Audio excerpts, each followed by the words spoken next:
Jadi pada kesempatan kali ini, saya mungkin ini lebih ke sharing mengenai penyusunan dokumen teknis, khususnya untuk sediaan farmasetik dan premix.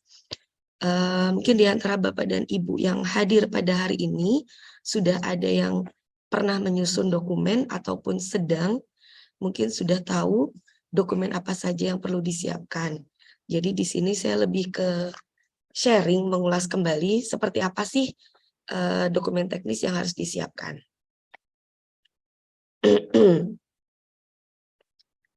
Jadi untuk pertama, di sini ada sediaan farmasetik dan premix. Perbedaannya adalah untuk sediaan farmasetik yaitu dihasilkan dari bahan anorganik maupun organik dan atau reaksi sintesa kimia yang dipakai berdasarkan daya kerja farmakologinya. Farmasetik ini mempunyai daya menyembuhkan, misalnya antibiotik, antibakteri, kemoterapeutik, antiparasit, anti jamur, dan sebagainya. Sedangkan kalau premix itu adalah imbuhan pakan atau pelengkap pakan. Biasanya pemberiannya dicampurkan dalam pakan ikan. Terbagi atas feed additive dan feed suplemen. Feed additive itu tidak terdapat dalam pakan dan tidak memiliki nilai gizi. Misalnya untuk memperindah warna ikan, pengaroma pakan, dan juga untuk mengawetkan pakan. Sedangkan untuk feed suplemen biasanya sudah terkandung dalam pakan, tapi jumlahnya perlu ditingkatkan. Misalnya asam amino, vitamin, dan mineral. Untuk formulir data teknis yang perlu Bapak dan Ibu siapkan dalam rangka registrasi obatnya, itu ada dari formulir A sampai formulir I, khusus untuk yang produsen, sedangkan formulir J itu khusus untuk importir. Formulir A dimulai dari komposisi obat ikan, formulir B proses pembuatan, formulir C pemeriksaan bahan obat jadi, formulir D pemeriksaan bahan baku, formulir E uji stabilitas, formulir E daya farmakologi, formulir G publikasi percobaan klinis atau uji lapangan, formulir H keterangan tentang wadah, bungkus, dan tutup, formulir I keterangan tentang penandaan, formulir J keterangan lain-lain khusus untuk obat impor seperti yang tadi saya sampaikan. Kita langsung masuk ke formulir A Bapak dan Ibu, yaitu komposisi obat ikan. Pada formulir A, ini menjelaskan komposisi obat ikan secara lengkap, baik bahan aktif dan bahan tambahannya, dituliskan berat atau volume dalam satuan terkecil. Penulisan zat aktif dalam formulir A ditulis dengan nama generik dengan mencantumkan spesifikasi atau kemurnian dan rumus bangun atau rumus kimianya. Sedangkan bahan tambahan ini meliputi diantaranya pengisi, pengawet, pewarna, pelarut, dan eksipien lainnya. Kenapa sih harus mencantumkan spesifikasi pada formula? Yang pertama, kemurnian bahan baku ini bisa berbeda. Bahan aktif yang sama bisa saja memiliki kemurnian bahan baku yang berbeda. Hal ini bergantung pada bahan baku yang digunakan. Misalnya di sini Bapak dan Ibu obatnya mengandung methylene blue. Bisa jadi dalam sekali produksi menggunakan bahan baku methylene blue yang kemurniannya 90% atau yang 80%. Ini harus dicantumkan. Kemudian yang kedua, beberapa bahan aktif memiliki jenis bahan baku atau kristal hidrat yang berbeda. Misalnya untuk vitamin A yang kita sebut vitamin A itu bisa jadi bahan bakunya adalah retinil asetat atau retinol. Ini adalah dua bahan baku yang berbeda. Pengujiannya pun menggunakan standar yang berbeda. Begitu juga dengan vitamin B3. Ada nikotinamid, ada nikotinic acid. Ini juga dua hal yang berbeda. Kemudian untuk mineral, misalnya di sini tembaga atau Cu. Bisa jadi bahan bakunya CuSO4 atau CuSO4 5H2O. Ini harus dituliskan secara detail pada formulir A. Di sini saya menyampaikan contoh untuk contoh untuk penulisan formulir A. Jadi di sini dalam 1 kilogram produk X mengandung, ada tabel berisi susunan bahan aktif, jumlah bahan aktif, bahan baku, kemurnian, dan jumlah bahan baku yang ditimbang. Misalnya formulasi atau klaim pada perusahaan Bapak dan Ibu, ini salah satu contoh ya, misalnya mengandung vitamin A 5 juta IU, vitamin E 50.000 mg, iron 90.000 mg, dan seterusnya. Nah, untuk vitamin A, misalnya bahan baku yang Bapak dan Ibu gunakan adalah retinol dengan kemurniannya 1 juta IU per gram. Untuk diperoleh 5 juta IU dalam 1 kilogram produk, berarti berapa sih jumlah bahan baku yang ditimbang? Tinggal kita bagi saja. 5 juta IU klaim dibagi dengan kemurnian bahan baku 1 juta IU per gram, kita peroleh 5 gram atau 5.000 miligram. Jadi harus untuk mendapatkan 5 juta IU vitamin A, Bapak dan Ibu harus menimbang retinol sebanyak 5.000 mg. Kemudian untuk vitamin E juga begitu, dengan kemurnian 50% untuk diperoleh formulasi 50.000 mg, berapa sih bahan baku yang harus ditimbang? Berarti adalah 100.000 mg. Kemudian begitu juga untuk iron, 90.000 mg, bahan bakunya Fe sulfat monohidrat dengan menggunakan perbandingan bobot atom dan bobot molekul dari Fe dan FeSO4 monohidrat, kita peroleh bahwa kemurniannya itu Fe 30%, berarti jumlah bahan baku yang ditimbang adalah 300.000 mg. Begitu seterusnya untuk mangan, dengan mangan oxide, Mn-nya 60%, yang ditimbang adalah 60.000 mg untuk diperoleh klaim sebesar 36.000 mg, begitu juga dengan koper sulfat pentahidrat, di mana Cu-nya 25%. Kemudian selain bahan aktif, juga tuliskan bahan tambahan, semua bahan tambahan yang digunakan harus dituliskan pada formulir A. Ini rumus kimianya dituliskan juga, misalnya di sini vitamin A, vitamin E, dan seterusnya.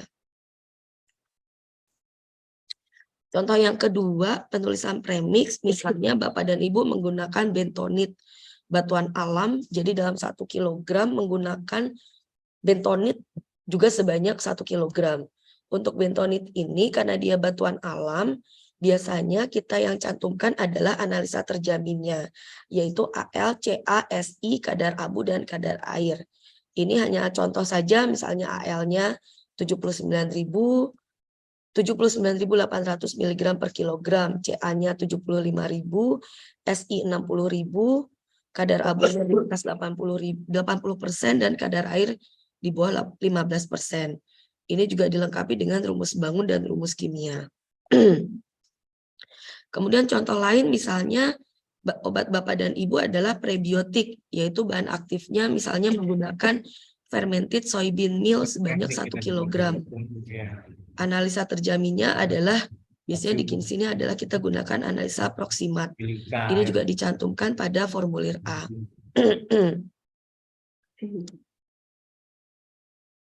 Contoh selanjutnya misalnya enzim. Produk Bapak dan Ibu mengandung enzim, di sini misalnya ada enzim selulase 42.000 unit, enzim amilase 4.900.000 unit, protease 21 juta unit. Ini harus dituliskan asal bahan baku enzim, kemurniannya, dan jumlah bahan baku yang ditimbang. Karena untuk enzim ini bisa berasal dari tanaman, bakteri, maupun dari jamur. Jadi ini harus dituliskan bahan bakunya asalnya itu dari mana, kemurniannya berapa, sama seperti tadi. Tuliskan juga bahan tambahan yang digunakan.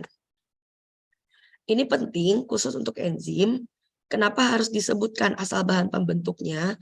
Karena ini nanti akan berbeda-beda untuk pengujiannya. Jadi misalnya untuk dari malt itu biasanya dari sorghum atau dari jagung dan sebagainya. Kemudian ada dari jamur aspergillus misalnya, atau dari bakteri bisa lactobacillus, bisa bacillus dan sebagainya. Kemudian juga substrat yang digunakan untuk pengujian enzim itu apa? Bisa kasein, bisa pati, ini juga harus dicantumkan. Kenapa? Salah satu contoh, baru saja kami mendapat sampel obat ikan untuk diregistrasi, itu enzim, itu menyebutkan enzim protease. Kami sudah menerima yang baru-baru ini ada 3 perusahaan yang mendaftarkan enzim protease. 3 perusahaan ini tidak menyebutkan asal bahan pembentuk enzimnya dari mana. Jadi kami agak kesulitan untuk pengujian.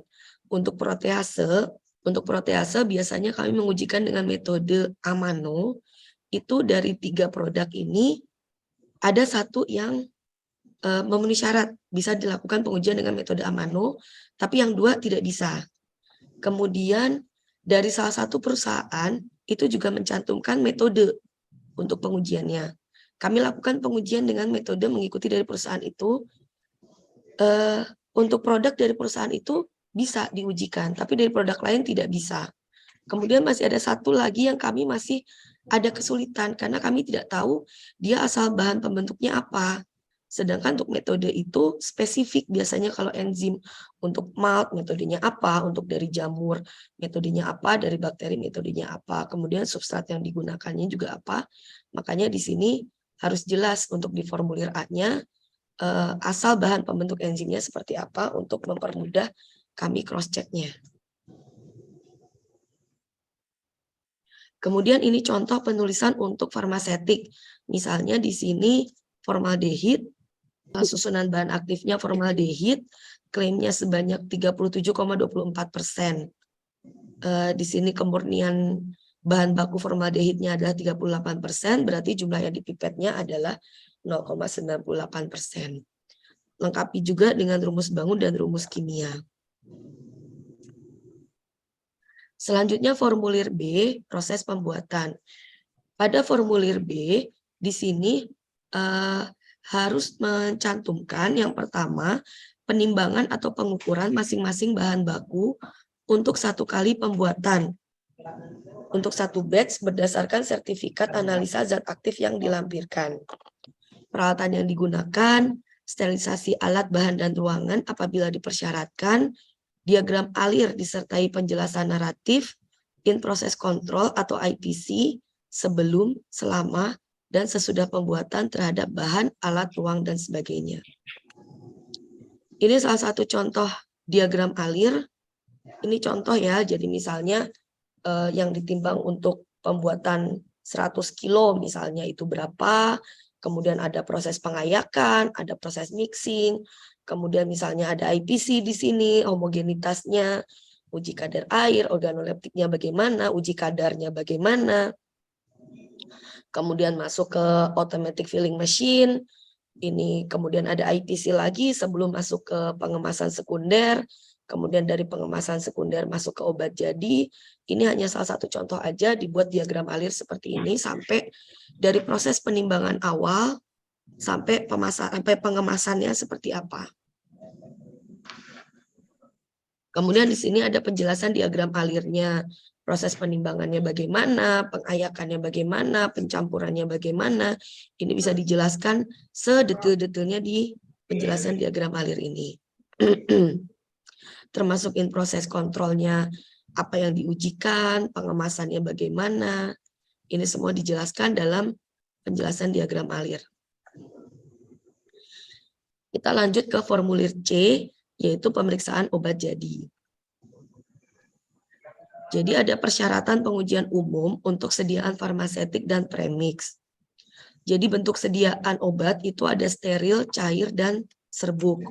Untuk uji fisik dilakukan terhadap semua bentuk sediaan, baik itu steril, cair, maupun serbuk. Uji sterilitas dilakukan hanya kepada produk steril, uji identitas dilakukan pada semua, dan uji kadar zat aktif juga dilakukan terhadap semua sediaan obat, bentuk sediaan obat. Untuk persyaratan mutunya, jenis pengujiannya ada kualitatif, kuantitatif. Untuk jenis kualitatif, premix dan farmasetik harus positif. Sedangkan untuk uji kuantitatif, untuk premix, ini yang dipersyaratkan itu adalah 80-150%. Sedangkan untuk farmasetik 90-110%. Tetapi biasanya dari QC dari perusahaan ini mempersyaratkan range yang lebih sempit lagi. Kami harapkan dari perusahaan mempersyaratkan range yang lebih sempit. Jadi misalnya untuk premix dari perusahaan kami harapkan bisa 90-120. Kemudian farmasetik bisa 95-105. Kenapa? Jadi misalnya nanti ada perbedaan saat di pengujian di kami, ini masih masuk dengan range yang dipersyaratkan di kami. Pengujian untuk sediaan farmasetik dan premix mencakup yang pertama, uji fisik, bentuk, homogenitas, warna, bau, pH, dan keterangan fisik lainnya. Ini dicantumkan. Ini sesuai dengan yang dipersyaratkan saja. Misalnya dari produk Bapak dan Ibu tidak mempersyaratkan pH, tidak dicantumkan nggak apa-apa, tapi kalau mempersyaratkan harus dicantumkan. Kemudian metode identifikasinya dan penetapan kadar atau potensi kadar juga harus dicantumkan sedetil-detilnya, selengkap-lengkapnya. Bisa mengacu ke FOHI atau farmakope lainnya, atau misalnya Bapak dan Ibu punya metode pengembangan di perusahaan Bapak dan Ibu sendiri, itu boleh dicantumkan di sini. Sedetil mungkin ya Bapak dan Ibu.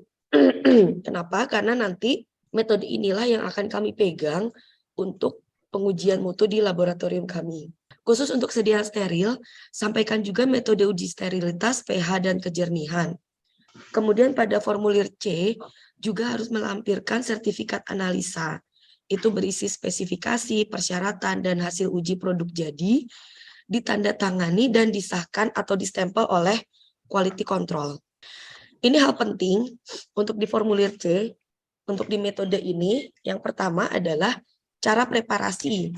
Jadi, bagaimana sih cara preparasi produk Bapak dan Ibu? Bagaimana cara preparasinya? Apakah ada perlakuan tertentu, misalnya harus dipanaskan, harus digerus, dihomogenkan terlebih dahulu, atau mungkin harus dilarutkan dengan pelarut tertentu, diinkubasi selama berapa jam, itu harus dicantumkan. Jadi ini penting Bapak dan Ibu, kami sering mengalami juga, ada sampel datang melampirkan metode, kami mengikuti metode persis, tetapi hasilnya tidak tercapai sesuai klaim yang Bapak dan Ibu lakukan. Setelah kami komunikasikan dengan perusahaan dan kami lakukan uji bersama, ternyata ada tahapan yang terlewatkan. Jadi ada tahapan yang terlewatkan, jadi ternyata sampelnya harus dititrasi dengan cara pemanasan. Setelah kami lakukan seperti itu, oh tercapai nih sesuai klaimnya. Jadi produk Bapak dan Ibu memenuhi syarat. Kenapa di sini penting? Yang dikhawatirkan adalah saat kami mengujikan produk Bapak dan Ibu, hasilnya tidak memenuhi syarat, bisa jadi bukan karena produknya tidak memenuhi syarat, tetapi ada tahapan metode yang terlewatkan. Karena mungkin kalau di perusahaan Bapak dan Ibu kan rutin melakukan seperti itu, jadi mungkin hal itu sudah biasa, jadi terlewat gitu, mungkin terlewat dimasukkan atau bagaimana. Sedangkan di kami mengujikan beraneka ragam sampel dengan beraneka cara preparasi, jadi kami biasanya mengikuti metode yang dilampirkan. Kemudian reagen dan pelarut, yang digunakan reagennya apa saja, pelarutnya apa saja, misalnya menggunakan buffer apa, pH-nya berapa, kemudian tata cara pembuatannya itu juga ditulis secara lengkap. Yang ketiga, metode uji. Tahapan pengujian yang ditulis adalah tahapan yang detil dan aplikatif, juga dengan reaksi yang dihasilkan. Misalnya, pengujian dengan cara titrasi. Menimbang sampelnya berapa gram, menambahkan pelarut berapa mili, kemudian reaksi warna yang dihasilkan seperti apa, itu dituliskan. Misalnya, sampel sekian gram ditambahkan Aquades sekian gram ditambahkan HCl atau NaOH sekian mili, kemudian berubah warna menjadi apa, atau ditambahkan amilum biasanya ya, ditambahkan indikator amilum atau penoftalen atau indikator lainnya, itu nanti warnanya terbentuknya seperti apa, kemudian dititrasinya dengan pelarutnya, pH-nya atau konsentrasinya berapa, dan hasil yang dihasilkan seperti apa warnanya. Itu yang titrasi. Misalnya Bapak dan Ibu metodenya menggunakan kromatografi, sertakan juga kromatogramnya. Sertakan misalnya dengan kromatografi dengan HPLC misalnya. Kolom yang digunakan apa, fase geraknya bagaimana, cara pembuatan fase geraknya, pelarutnya, itu semua dituliskan. Dan yang keempat adalah analisa data. Jadi dituliskan rumus perhitungan dan konversi atau faktor koreksinya jika ada. Jadi untuk di metode semua dituliskan sedetail dan selengkap mungkin. Ini untuk mempercepat dan mempermudah kami melakukan pengujian. Kalau tidak lengkap atau ada step yang terlewatkan, kami melakukan pengujian ini nanti kami sendiri ragu apakah ini hasilnya sesuai atau tidak. Kemudian misalnya tidak sesuai, kami harus mengulang atau mencari jurnal atau kami harus melakukan penelitian, dikhawatirkan nanti pengujiannya akan menjadi lama. Dengan Bapak dan Ibu mencantumkan secara lengkap, insya Allah bisa mempercepat hasil pengujiannya. Ini contoh metode identifikasi dan penetapan kadar. Misalnya uji identitas, di sini saya beri contoh untuk vitamin B1, metode acuannya apa dituliskan, ditulis detail. Kemudian metode penetapan kadarnya bagaimana, ditulis secara detail. Ini ada contoh sertifikat analisa. Di sini ada nama obat, kemasan, nomor batch, tanggal produksi, tanggal kadaluarsa, parameter yang diuji apa, klaimnya bagaimana, spesifikasinya apa, hasil pemeriksaannya bagaimana. Misalnya di sini yang tadi disampaikan, misalnya nih di produk Bapak dan Ibu ada vitamin A, klaimnya 3 juta IU per kilogram, spesifikasi keberterimaannya dari 2.400.000 sampai 4.500.000 IU per kilogram. Hasil pemeriksaannya adalah dari sewanya Bapak dan Ibu 2.800.000, 2.850.000 IU per kilogram dengan nilai perolehan kembalinya 95%. Ini bisa kami terima ya Bapak dan Ibu. Jadi harus dituliskan lengkap, klaim, spesifikasi, dan hasil pemeriksaannya. Kemudian jangan lupa ditandatangani dan di stempel oleh QC.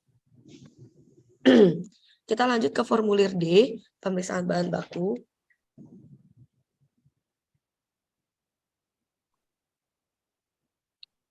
Formulir D ini isinya sama persis seperti formulir C. Bedanya kalau formulir C adalah produk jadi, kalau formulir D ini adalah bahan baku.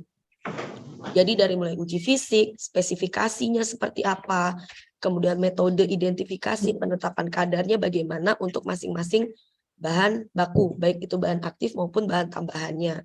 Sertifikat analisanya juga sama, harus ada.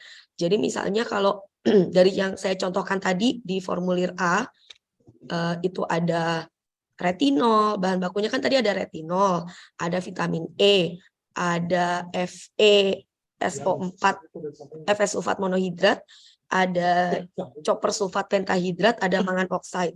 Nah, ini berarti dalam formulir D ini kalau Bapak dan Ibu ada 5 bahan aktif, 5-5-nya dimasukkan. Kemudian misalnya ada bahan tambahannya, misalnya apa ya, misalnya ya bahan tambahan lah, misalnya bahan tambahan sesuatu lah, itu juga dimasukkan ke formulir D ini. Ada COA, uji fisiknya seperti apa, metode uji identifikasinya seperti apa. Kalau di formulir C itu dari satu kesatuan produk jadi, kalau dari formulir D dari masing-masing bahan penyusunnya. Itu dicantumkan di formulir D. Lengkap dengan COA untuk masing-masing. Kita lanjut ke formulir E, pemeriksaan stabilitas. Jadi pengujian stabilitas ini dilakukan untuk menilai karakteristik stabilitas obat ikan. Kesimpulan dari hasil uji stabilitas ini nantinya merupakan masa kadaluarsa dari obat ikan tersebut. Untuk materi uji stabilitas nanti akan lebih lengkap, akan dibawakan materinya kalau tidak salah jadwalnya besok ya Bapak dan Ibu oleh Ibu Ezra. Jadi di sini saya tidak akan membahas detail untuk uji stabilitas, disimak saja besok materinya. Selanjutnya formulir F, daya farmakologi. Jadi formulir F ini berisi tentang formulir F itu menampilkan data dan informasi tentang yang pertama, farmakokinetik zat aktif obat ikan.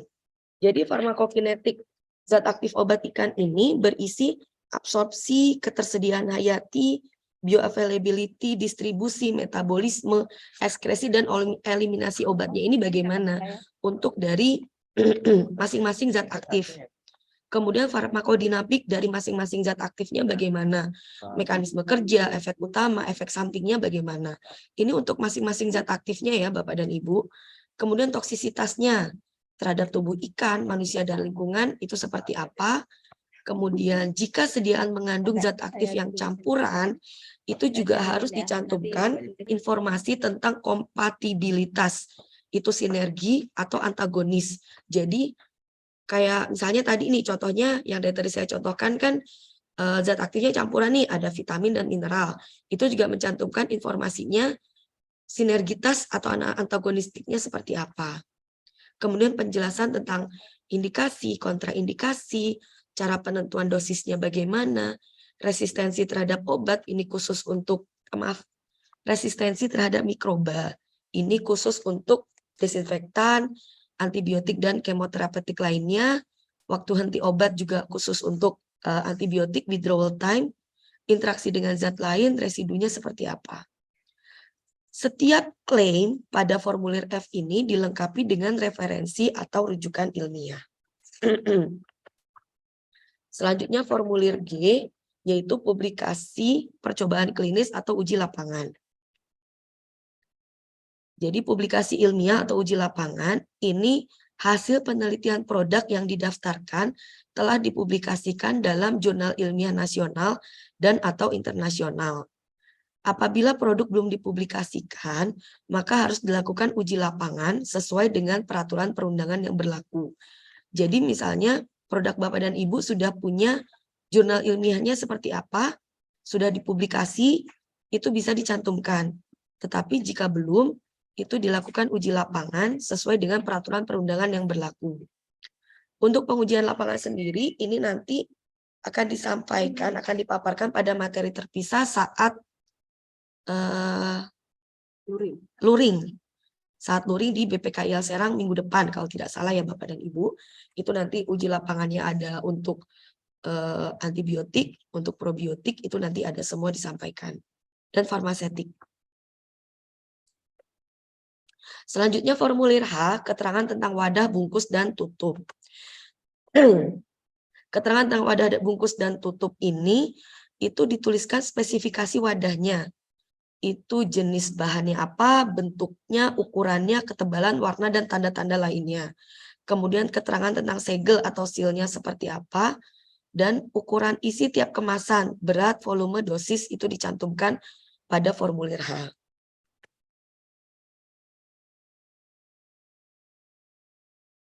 Formulir I, keterangan tentang penandaan.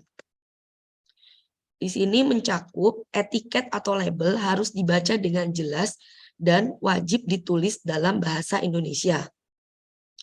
Untuk obat impor, cantumkan pula terjemahan dalam bahasa Indonesia, baik di etiket atau dalam bentuk insert leaflet. Etiket atau label direkatkan pada wadah obat ikan atau dapat dicetak langsung pada wadah. Brosur atau label sekurang-kurangnya harus menjelaskan merek dagang, nama dan alamat produsen atau importir, volume atau berat bersih, komposisi secara kuantitatif, ini sesuai klaim pada lampiran A, nomor registrasi, nomor batch, masa kadaluarsa, indikasi, kontraindikasi, dosis, cara penggunaan, peringatan khusus, obat hanya untuk ikan, ini juga harus dimasukkan. Kemudian khusus untuk obat keras, itu harus ditambahkan, awas obat keras harus pakai resep dokter hewan.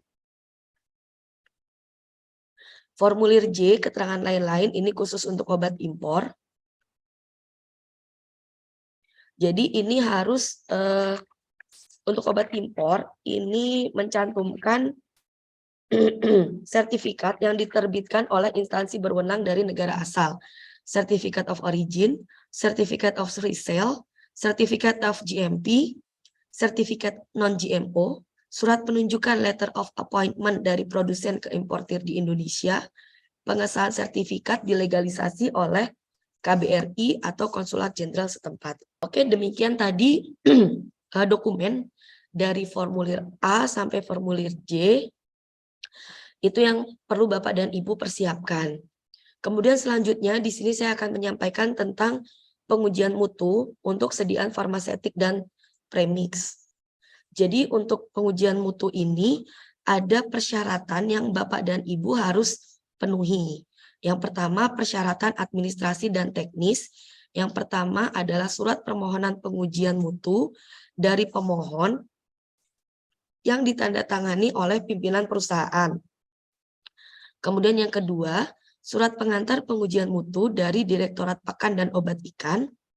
Yang ketiga, formulir A berisi komposisi obat ikan. Selanjutnya formulir C, pemeriksaan obat jadi, metode uji lengkap dengan sertifikat of analysis seperti yang tadi saya sampaikan. Yang kelima, formulir I. Yang keenam, sampel obat ikan. Dan apabila diperlukan, pemohon harus menyediakan baku pembanding material atau CRM, bahan uji, media, dan lain-lain untuk keperluan pengujian. Karena kadang kami ada beberapa bahan yang mungkin kami tidak memiliki, sedangkan bahan itu diperlukan untuk pengujian Bapak dan Ibu sekalian. Persyaratan yang kedua yaitu persyaratan sampel obat ikan. Yang pertama, memiliki nomor batch yang sama dalam setiap pengujian. Kemasan masih utuh dan tersegel dengan ketentuan. Untuk sediaan biologik sekurang-kurangnya 1 tahun sebelum masa kadaluarsa. Untuk sediaan farmaseutik, premix, probiotik, dan obat alami sekurang-kurangnya 6 bulan sebelum masa kadaluarsa. Yang ketiga, jumlah sampel obat ikan yang digunakan untuk pengujian. Untuk kit diagnostik, farmaseutik, dan premix itu ada 5 kemasan untuk setiap merek. Kemudian untuk vaksin, probiotik, dan obat alami itu 8 kemasan untuk setiap merek.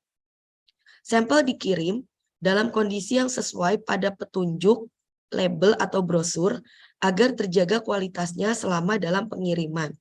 Ini benar-benar harus dipastikan ya Bapak dan Ibu, jangan sampai sampel yang kami terima dan kami uji di laboratorium itu sudah tidak sesuai atau berbeda kondisinya dengan sampel yang Bapak dan Ibu produksi dikarenakan faktor pengiriman. Untuk parameter ujinya, seperti yang tadi saya sampaikan, ada uji fisik, itu untuk semua dilakukan, uji sterilitas hanya untuk farmaseutik sediaan steril, uji identifikasi dan uji kadar aktif ini dilakukan pada semua sediaan obat. Untuk pengujian mutu sediaan farmaseutik dan premix, yang kami lakukan adalah sesuai metode standar di laboratorium. Kami di sini biasa menggunakan FOHI, Farmakope Obat Hewan, atau Farmakope Indonesia, atau Farmakope Obat Herbal, kami di sini juga menggunakan. Kemudian ada SNI, ada metode acuan lainnya juga kami gunakan. Kemudian kami juga melihat metode pada formulir C yang Bapak dan Ibu persiapkan di data teknis. Jika ada metode yang berbeda atau seperti tadi misalnya ada preparasi yang berbeda atau metode uji yang berbeda, misalnya Bapak dan Ibu menggunakan metode pengembangan metode sendiri, in-house metode, itu kami akan melakukan sesuai dengan metode pada formulir C. Kemudian hasil ujinya nanti bisa jadi memenuhi syarat atau tidak memenuhi syarat. Jika dari hasil pengujian yang kami lakukan, itu untuk premix, range-nya tadi seperti yang saya sampaikan 80-150%, jika masih masuk dalam range itu berarti memenuhi syarat. Tapi jika di luar range, kami sampaikan hasil tidak memenuhi syarat. Biasanya ini kami komunikasikan dengan perusahaan. Misalnya hasil tidak memenuhi syarat, tidak semata-mata langsung kami keluarkan hasil tidak memenuhi syarat. Tapi kami komunikasikan dengan perusahaan. Ini metodenya benar tidak? Ini metodenya sesuai tidak? Jika perusahaan komplain, kami menerima untuk uji bersama. Jadi misalnya Bapak dan Ibu yakin nih obatnya ini, oh, obat saya bagus, obat saya sesuai kok, hasil di BPKIL tidak sesuai, sedangkan kami punya COA itu sudah masuk sesuai. Oke, kita uji bareng. Mungkin seperti tadi yang saya sampaikan, bisa jadi dari metodenya yang tidak sesuai, atau mungkin bisa jadi proses pengiriman sampel, atau misalnya ini kan sampel yang dikirim adalah kemasan terkecil ya Bapak dan Ibu, misalnya permasalahan dalam repacking, ini juga baru sekitar bulan kemarin kami juga mengalami kendala seperti itu. Ini pengujiannya itu aktif oksigen, jadi karena dari perusahaan itu produk obatnya itu kemasannya besar, dilakukan repacking. Saat dikirim ke kami uji, sudah berkali-kali kami uji tidak memenuhi syarat. Akhirnya kita komunikasikan dengan perusahaan dan perusahaan ini yakin produk kami bagus. Oke, kita uji bareng dan perusahaan membawa sampel yang fresh, yang benar masih baru, masih tersegel, memang ukurannya besar. Saat diujikan, kami baru membuka, hasilnya masuk. Jadi, bisa jadi hasil tidak masuk itu banyak faktor. Belum tentu produk Bapak dan Ibu yang tidak masuk, bisa jadi dari repackaging, bisa jadi dari pengiriman, atau mungkin metode yang kurang lengkap. Itu, hayu kita uji bareng, hayu kita komunikasi bareng, biar masalah ini terselesaikan. Seperti itu Bapak dan Ibu. Jadi kami pun mengeluarkan hasil tidak, oh TMS ya udah selesai, enggak seperti itu. Demikian yang bisa saya sampaikan. Terima kasih. Saya kembalikan ke Bapak Moderator.